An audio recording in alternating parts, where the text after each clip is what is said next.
Taking a break from our discussion of bottom tier investigators, today we're going to be talking about Winifred Habermock.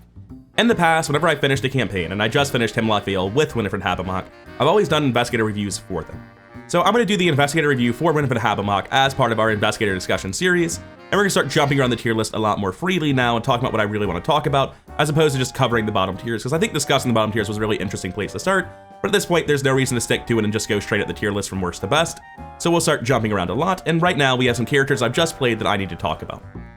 And before we get too deep into Winifred, I do want to say, I speak with confidence, I speak concretely, I don't phrase things as, it's my opinion that, or I think. And the reason for that is that early on in writing classes, I learned that making those statements is actively detrimental. First, everything is your opinion, we already know this. It's a statement with no meaning and you're just wasting your audience's time. But second, when you say that, if it means anything, it means that you're undermining your own sense of authority and you're making your argument less convincing by doing it. There's no merit to saying these things, so I don't say them, but these videos are still very much my opinions. I'm posting them to have discussions about these characters with you, the audience. And I am open to being wrong because let me tell you, Winifred Habermock is a character I've been very wrong about. I don't know that I would think that a few years ago before Scarlet Keys and especially before Hemlock Vale, but I think that now, currently, she has hit a critical mass with her card pool for Foot Matters that she's uniquely able to capitalize on, and I think she is incredibly good. She is the only rogue that scales so high I think it actually matters, and despite that, she still starts off so effective that I don't really mind that she has this huge gap between her start and her ceiling, because her ceiling's just like at the moon. She goes straight to the moon, it's insane, and her start is not bad at all. It's still pretty damn solid. So today I want to talk about Winifred Habermock, the glow up that she's had with recent expansions, and just how incredibly powerful she's become with the card support that's available to her. But before we get there, we need to get through the basics of the card. She has one head, she's green, you should have braced for this the moment you saw her. She has 3 book and 3 fists, so she has to play Foot Matters, and it's a good thing she has a 5 in that foot, because it's the only stat we're going to care about. Now in the past, when you said that, the big reason the Foot Matters archetype kind of sucked is because like Foot mattered in the Foot Matters archetype, but like so did your other stats still, right? Like you played Foot Matters and then you'd use a Switchblade to hurt somebody. You'd play Foot Matters and then you would use lockpicks where you couldn't commit foot icons to your book check. In the past, Foot Matters still cared about other stuff, but now you can play a Foot Matters deck that is only foot cards. And the big issue with Foot Matters, it tends to be twofold. The first is that there's a lot of moving pieces and you kind of don't have the way to draw them all. And the second is that getting your foot up is pretty hard. You need something from your investigator ability to help. Finn gets free evades, Kaimani can kill dice. In Winifred's case, with 5 foot and her ability's not obviously synergizing with anything, but it's insanely powerful and will synergize with everything. Lightning Bolt, if you commit 2 non-weakness cards, draw 1 card for this skill test. That's not exact. I don't know why I paraphrased when I should have been reading it directly, but there you go. If you're taking 3 skill tests a turn, then Winifred's going to be drawing 3 cards in that turn. It's an incredibly powerful ability. It's not unfair to say that Winifred is deep knowledge the character. And at campaign start, like it's worse than that, right? You have to put your assets into play, or at least you would think you would, and then you have to move around. So you're not gonna be getting 3 actions every turn, but you're still gonna be getting like at least 2-point-something draws on average with Winifred, even at campaign start. However, at campaign ends, we'll get to it later. But it's not campaign end, it's like the midpoint of the campaign. Winifred's getting a lot more than 3 draws, and we'll talk about how. I should also mention her star. Usually stars are blank, sometimes stars are okay. Winifred's easily top 5 stars in the game, contention for number 1 star in the game. +1, and after this test ends, for every 2 points you succeeded by, return a card you committed to this test to your hand. Again, with this ability, you're committing 2 cards to every test so that you draw a card. This is basically draw 2 minimum. If you get a star and it does nothing, it's probably because you were taking a Mythos test that you were expecting to fail and you just passed it, right? Like, unless it was a head test, which, you know, it happens. But the star is still incredibly strong. It's one of the best draw effects on any star. And the thing it's drawing is the stuff that you directly need to fuel your ongoing action, so it's incredible. It's guaranteed to be drawing good stuff because it's the stuff you just committed. Stuff like manual decks, watch this, quick thinking, all bangers of cards. And her card pool is the easiest to talk about because it's just Rogue. Rogue 0 to 5, that's it. She's a starter deck character. Coming over to her deck, the reason I think Scarlet Keys and Hemlock Vale are so important to her is that in Hemlock Vale, she picked up British Bulldog, allowing her to fight with foot. And you might look at this gun and be like, oh wow, it only has 3 bullets though, you're gonna run out of ammo. And you might think the same thing about these kit, which allows you to investigate with foot, which unlike a lockpicks, allows you to commit foot icons to it, which is very important for Winifred for reasons we'll get into in a second. These things would be problematic because they're limited resources, but you have basically unlimited amounts if you can cycle your deck fast enough to keep playing sleight of hands, And the real question is, like, how many do you actually need? You only need to play sleight of hand a couple of times before you're massively positive on resource generation, right? So if you can draw fast enough for sleight of hand to give British Bulldog unlimited resources, and if you saw my playthrough of The Longest Night, you know you definitely can, then you just go straight to the moon. If you don't need to put your assets into play and they all get unlimited resources, suddenly that's cracked as hell. And she has the draw with this ability to actually do that. The issue in the past was because you would fight with like a switchblade and you would investigate with like a lockpicks, and those were fist and book checks respectively. Before Savant, there weren't that many question marks to commit. And then when you look at stuff like calculated risk, really good level 0 filler for the deck, because even though it's clunky, it is question marks. Like, she got really good skills in recent campaigns that allow her to more easily commit stuff to any skill test, and then getting these proactive assets that test foot allow her to commit cards like Manual Decks, Watch This, and Nimble to anything. And you have a deck where you can commit any test you're doing on your turn, you can commit 2 cards to it. And that means you hit a critical mass where Winifred is actually, it's not Disneyland, she's just triggering this every test. Like, you can build a deck that is so single-mindedly focused on foot matters that foot is now the only thing that matters. In the past, foot mattered, but like your fist still mattered too if you were playing a fighter. Or foot mattered, but your book still mattered too because you're using the lockpicks. Winifred can play only foot matters. The rest of the skills are dead to me. We're testing foot, and if it doesn't say foot, I'm failing and I don't care. And thanks to Savant, that's not even the case, right? We're talking about cycling your deck so fast you can play sleight of hand and have unlimited resources on British Bulldog, right? So if you're doing that, you can have anything you can do better. 6 question marks in the Mythos phase. Savant, which if you're testing head is 4 question marks in the Mythos phase. You got things like Unexpected Courage, which are question marks. It's not unusual during my turns to be like, okay, I need to draw a card on this last skill test. I'm gonna commit Unexpected Courage, easy mark. That gets me 3 question marks, beats the bag by 2, so I'm guaranteed to trigger Lucky Cigarette Case. Like, let's imagine that I somehow hadn't triggered it already on my last action. And that'll leave me with 2 copies of Savant in hand for the Mythos phase, and if I don't have to use it, then great, I'll use those during my next turn. Because Savant's still Unexpected Courage when you're not in Mythos phase. Like, it's incredibly easy to just, I can't overstate the importance of the critical mass that, like, British Bulldog Thieves Kit Sleight of Hand represents for just only testing foot and making everything commit to the same thing. In previous Winnies that I've seen, before these cards were all out, I saw Winnies with Overpower, Winnies with Perception, Winnies with Lockpicks and Switchblades, Winnies where there was jank in the deck where they would have hands, and like, shit man, these puzzle pieces don't fit together. I cannot make a hand with this deck where I'm not committing stuff. The only way for that to happen is if I'm missing Bulldogs and Thieves Kits, and that tended to be fine. 1, if you have a Seeker dump a Deep Knowledge or a Survivor dump it out of Crossroads into Winnie, I guarantee you kickstarting Winnie with 3 cards will be more value than anyone else getting that card. But 2, you can just slow down and take 3 draw actions. An early autofail on Winnie can really fuck up the character in a way that few other characters can, because you're expecting to draw a bunch of cards off of like a manual decks and get a bunch of clues off of Pilfer, and she's scared in ways that other characters aren't. However, what I've learned is that you can just draw 3 cards. Winnie threatens so much tempo, she draws so many extra cards in her turns when she's online, that spending a turn to just draw 3 cards is fine. And if you have someone who's willing to help you and give you the cards, it's insane. There's just like no issue getting this deck online. Very rarely you'll find yourself in a situation where you can't get this out immediately. The Bulldog or the Thieves Kit and you're just trying to get online. And that's fine, because you will make up so much tempo by having no play actions. Coming over to what my final deck was, and this deck is madness. Don't worry about it, it's 62 experience. We're gonna go to a core deck in a second. But coming over to my final deck, I didn't want to play Bulldogs, I didn't want to play Thieves Kit. Those were sleight of hand things, right? I had 2 Lucky Cigarette Cases with a Relic Hunter, I had a Delilah, and I had a Dirty Fighting. Those are the only assets I actually wanted to play in the whole deck. When you're drawing 3+ cards every turn with your ability and you have 4 play assets, your tempo is insane. Now, I think we're better off discussing what Winnie's endgame is by looking at her core list. This 28 experience is the core of the deck, and you will notice you have to pick up Karen Zobel in the campaign, because like, starting with Savant is so strong in Winnie for fixing this problem and making her cards fit better together that I actually can't justify getting a Karen Zobel. Not because Winnie can't get it, she can get away with buying a Karen Zobel, but because Savant makes her so much safer and so much smoother to play that I actually think it's a meaningful jump in Scenario 1 power that outweighs the 2 experience from Karen Zobel. The core cards you're going to want are Delilah, just as you need some sort of ally for Soak, +1 fist and foot. You don't care about the fist, but the foot's valuable, and with excess economy, being able to deal damage is valuable. Dirty Fighting, because of course we want Dirty Fighting. Even though we're already fighting with our foot, getting a free fight action after we trigger our pickpocketings is incredible, and getting +2 on it means we can beat the bag with Opportunist no matter what else we can miss. Pickpocketing is one of the strongest resource generators in the game, provided you're playing a character that can actually reliably trigger it, and boy howdy is Winnie ever won. The fear is often like, oh, you have pickpocketing, but do you have the resources to play it? Do you have the time to play it? Especially, like, not with this version, but the level 0 version. With Winifred, with her very minimal number of play actions and insane economy because she's cheating out thieves kits, she has no issue whatsoever getting this to play. And then the amount of power that you get from tripping a guy turn 1, or action 1 rather, with 2 cigarette cases in play, or at this point only 1 because, you know, no relic hunter yet, and 2 pickpocketings.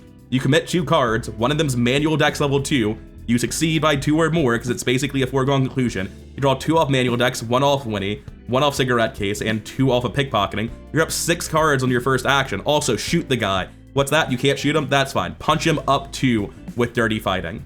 I cannot overstate just how often this Winifred would start her turn by drawing 5+ cards in one action, an action that also neutralized an enemy. In terms of the specific upgrade path, the final card here is Ace in the Hole. At 22 experience, I would pick up Ace in the Hole, I would get everything else first. That's basically how I did it when I was playing. Delilah O'Rourke's the only ally I ran. You don't need a ton of soak when you feel like you can crush the Mythos phase, and you do want some amount of soak, and +1 foot's very valuable, convert resources to damage very valuable, so she's a fairly high priority upgrade.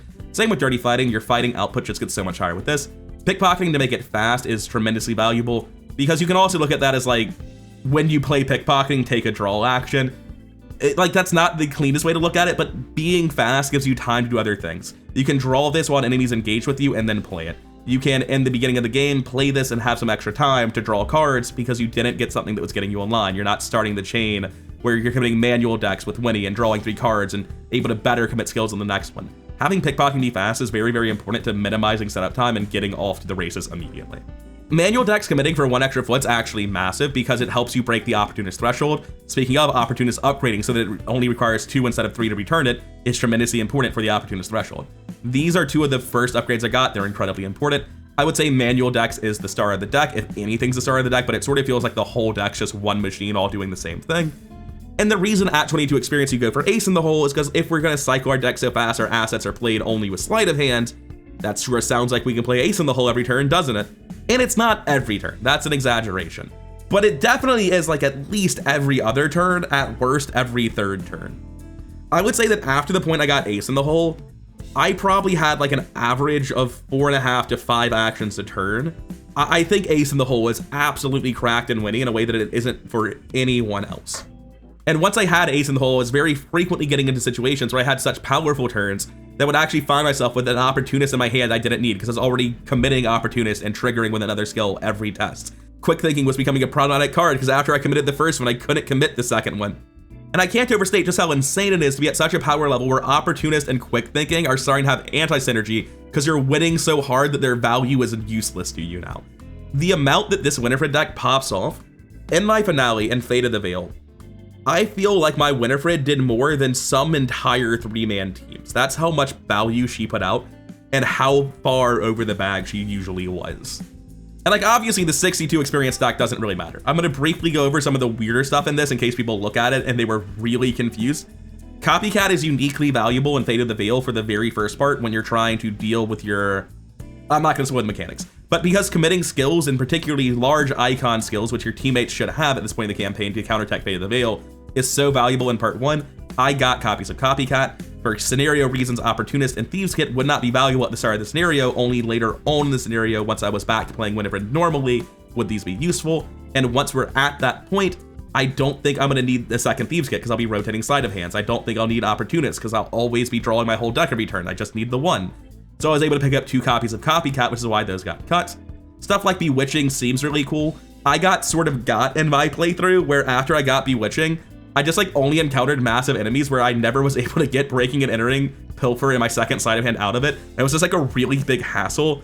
I actually think that the deck's better if you don't plan for Bewitching and you just like accept that you have Breaking and Entering and Pilfer in your deck and they're not great draws and you'll often commit them for 1 foot. I honestly think this Pilfer and this Bewitching and this Breaking and Entering, that's like 11 experience that did literally nothing to improve my deck. It's very funny that I feel that way, but it was completely useless because like Pilfer's just draw 1, right? If I'm gonna draw my whole deck next turn, then recurring it for 3 experience doesn't do anything. It just saves me a draw, which I obviously have enough of that I don't care. So Bewitching, Pilfer, Breaking and Entering, that was all super frivolous experience that didn't matter. Copycat was counter tech. I literally forgot to put Observed in play, so like obviously you don't need this. I didn't even remember to use it. The one copy of Daredevil was just like a card I wanted to try out. I think Daredevil's at its best when you know what it's going to hit, and in this deck, when you have anything you can do better, and watch this, and manual decks, and opportunist. Like, the idea with Daredevil was just I replaced a card with Daredevil so that I could just commit one card and trigger my ability, which is obviously fine, but it was so unpredictable that I didn't really like using it very much at all. I won't be showing that final deck again. We'll be hanging out on the core list anytime I need to show the in-game deck, because this is all you need. This deck is ridiculously strong. The next upgrade I would take after this every single time, by the way, is British Bulldogs. I think it's a really meaningful upgrade. +2 to fight is a huge amount just staple on to an already good weapon, and ignoring Aloof, especially in some campaigns like Hemlock Vale, is incredibly valuable. But yeah, after that, the 32 experience deck with the Bulldogs, that would be completely finished. That's all you need. And I want to come back to the starter deck, and like when you swap back and forth between them, you pick up Dirty Fighting, you pick up Delilah, and you pick up Ace in the Hole, but largely it's the same deck with upgraded skills, right? The deck is a little bit lower draw at the lower level version. Manual decks is worse. Additionally, pickpocketing isn't fast, and as I said, fast pickpocketing does sort of directly translate to draw some cards. So it does have a bit more, not setup time, it's a bit less likely to just be drawing a million cards every turn right at the start. Oh, I should also mention Relic Hunter is another immediate upgrade from this point, like it's not priority. But like when you're looking at 7 more experience, 35, it should be Relic Hunter and 2 Bulldogs for sure. And I really just can't overstate how important it is that it's just critical mass, right? It's just British Bulldog fighting with foot, Thieves Kit fighting with foot, Sleight of Hand, bypassing play actions to give you unlimited resource, Winifred's draw ability, giving you enough draw that that's not janky, it's reliable, and every skill in your deck committing for foot or question marks, not only making it very easy to double commit to your proactive things, but actually making you very safe in the Mythos phase with anything you can do better. 2 copies of Opportunist, 2 copies of Quick Thinking, 2 copies of Savant, and 2 copies of Unexpected Courage. I very rarely found myself in a place. I would actually say that it was more common for me to auto-fail a Mythos test I was sure I would pass than it was for me to encounter a scary test and not know how to deal with it on Winifred, which is fucking crazy to me. It's just about critical mass. It's just about the fact that even in scenario 1, I was always triggering this at least twice a turn, frequently more. And I need to reemphasize, you really do play Ace in the Hole like every second or third turn on average once you pick it up. This card represents an insane amount of draw and action compression. It's the reason Winifred was doing like 3 characters of work in the final scenario. And coming over to the tier list, she's moved up rather substantially at the bottom of my S tier right now, and I'm torn if she deserves to be there.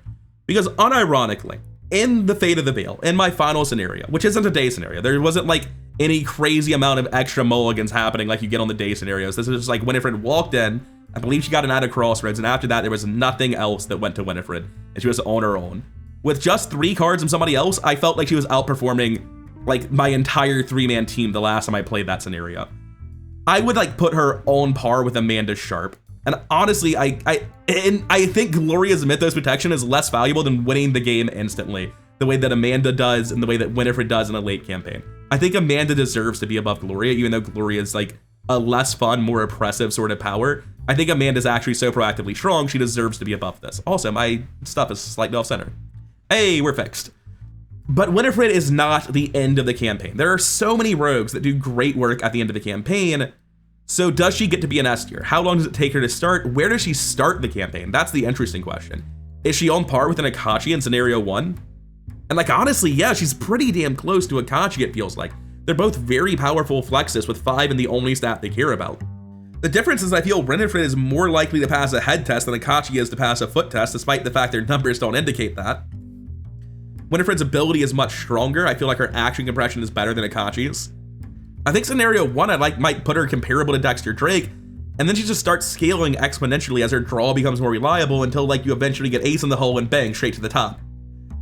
So my question is like, does she meet my stringent criteria for S tier?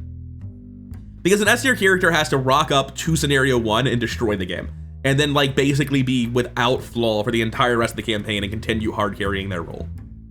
And I think Winifred does. Like I really think that Winifred does not have a scenario 1 weakness like many rogues do. Maybe I'm flying high on it right now. Maybe she doesn't deserve quite the amount of hype I'm giving her, but her early game felt very, very solid, and her late game is one of the strongest in the entire Arkham Horror roster. I don't think I'd put her above a character like Will Yorick that's an invincible fighter that will never miss his weapon thanks to short supply. I think she's like right at the bottom of my S tier because her opening scenarios are like nowhere near the power level that Ace in the Hole is, but they're still a very, very strong character. Like without Ace in the Hole, I would still have put her high in my A tier, I think. And I think because the deck core, when you get Ace in the Hole, it's only like 28 experience in a Kieran's Obel deck, right? That's not late into a campaign. She goes straight to the moon on under 30 experience, which is the halfway point for many campaigns. I think she gets into my S tier, like just barely. She and Lily Chin are both like right on the edge, like on that borderline. And I think Winifred is exactly good enough to get into my S tier. And I think you can easily exaggerate how strong Wini is. I think I maybe am overrating her right now based off of a positive experience where I really didn't have any catastrophic turns, and I was getting at a crossroads or deep knowledge pretty consistently, and day scenarios were giving me good mulligans, right? I think like maybe Winifred's not quite as good as I'm giving her, and she does live like, not to work, I think maybe she does live right at the top of A, I don't know. But she is incredibly strong. She's moved up like over 20 spots from the last time I had played her or seen her played. And Bulldog and Thieves Kit are so important to that.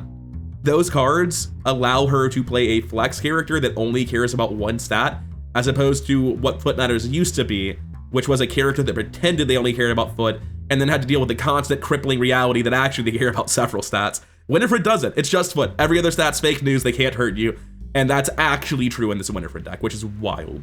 I think her ability always promised to be broken, and those two assets combined with sleight of hand and enough skills that can be committed to anything is the critical mass. I think now her ability can deliver on its promise, and I think it does it early enough, fast enough that I get her into my S tier. She's sort of like Ginny, where like Ginny starts off much lower than S tier. Like Ginny starts off like down here, and then she rises up to like men. Meanwhile, Winifred like starts off down here, and then rises up to Amanda. And I have a much easier time putting that in S tier than I have like putting a Ginny in mid C or anything like that. I think Winifred's power curve, like she tops out with Amanda. No one else other than Amanda and Winifred are at the power level. All right, infinite combos, those exist. Let's not ignore those. But the top end of Ace in the Hole Winifred is fucking crazy. And the bottom end Scenario Zero deck is still just rock solid, just incredibly good. I hope that there's another character that gets a glow up as severe as Winnie's, because I am incredibly pleasantly surprised to hear that it's not all hype. I think I've been hearing the Winifred hype for longer than these assets have existed, so like some of it was hype, some of it was stuff I don't agree with, but with these new assets, she is so good. Anyway, I don't really have much more to say. I would feel like I could keep talking, but I would just be rambling in circles and repeating the core points, which are new assets let Foot test for everything, meaning you can commit to new skills to every test and draw 1,000,000 cards, which means Sleight of Hand gives you unlimited uses on the assets, which means you have unlimited draw, which means Ace in the Hole is gonna get played every turn, every couple of turns at worst, giving you 1,000,000 actions, and yeah, it's just an incredibly powerful feedback loop where the card pool has gotten to the point that it needed to be to live up to the dream that Winnie was promising. If you haven't played her since like before Scarlet Keys, give her a shot. Put those assets in your deck, play with Sleight of Hand. The deck is sick, the deck is unique, it's incredibly powerful. Congratulations, Winnie. Next time I make a top 5 favorite decks, you'll be replacing Vince. Vince didn't do great this campaign. This deck was a blast to play and spectacularly powerful. Loved it to bits. At some point I've got to stop gushing about how wonderful the Winnie deck is, so I guess it may as well be now. I'm gonna insert this at the end of my Winifred review because it's so funny and I don't want to detract from anything I'm talking about with Winifred by saying this. But I started with Easy Mark Savant. I think that's right in Winifred. Savant's so good, it makes the deck so much smoother. But I'm so used to taking Karen's Obel with my in the thick of it that I just forgot to buy Karen's Obel and added the experience anyway. And like, it's not a big deal. The deck ended at 60 experience. We were like going straight to the moon from the start of the campaign. I was never at a point where 2 experience was like make or break for the quality of the deck. But it is very funny, and I need to make sure I never do that again because that's embarrassing as hell. Anyway, back to the outro. Thank you for watching. I've been Rather Incoherent. If you could hit the like, comment, and subscribe buttons, all of that would be greatly appreciated.